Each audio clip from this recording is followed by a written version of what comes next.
देशामध्ये निर्माण झालेल्या गॅस तुटवड्याच्या विरोधात पनवेलमध्ये मनसे आक्रमक झाली आहे। पनवेल महापालिका मुख्यालयासमोरील नाल्यातून गॅस काढण्याचा प्रयत्न करत मनसेनं निषेध आंदोलन केलंय।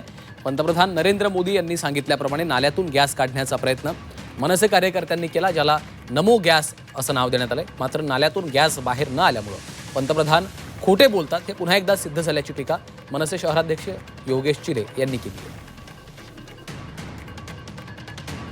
पंतप्रधान माननीय नरेंद्र मोदी यांनी देशातल्या तरुणांना विज्ञानाची आवड निर्माण व्हावी म्हणून एक वैज्ञानिक प्रयोग सांगितला होता की कोणत्याही नाल्यामध्ये तुम्ही भांडं उपडं करा, त्याला भोग पाडा आणि त्याच्यातून पाईप काढून तो सरळ शेगडीला जोडला तर तुम्हाला गॅस मिळतो नाल्यातला आणि त्याच्यावर हवं तेवढं जेवण करा, चहा करा, जे पाहिजे ते करू शकता तुम्ही। आता देशामध्ये LPG गॅसचा तुटवडा निर्माण झालेला आहे, मोदीजींच्या धोरणांमुळेच झालेला आहे। जागतिक युद्धाचं फक्त ते नाव दिलं जात आहे। तर आम्ही म्हटलं हा प्रयोग जर सक्सेसफुल झाला, मोदीजींनी करून बघितलेला आहे, त्यामुळे हा सक्सेसफुल झाला तर सगळ्यांनाच घरच्या घरी गॅस मिळेल।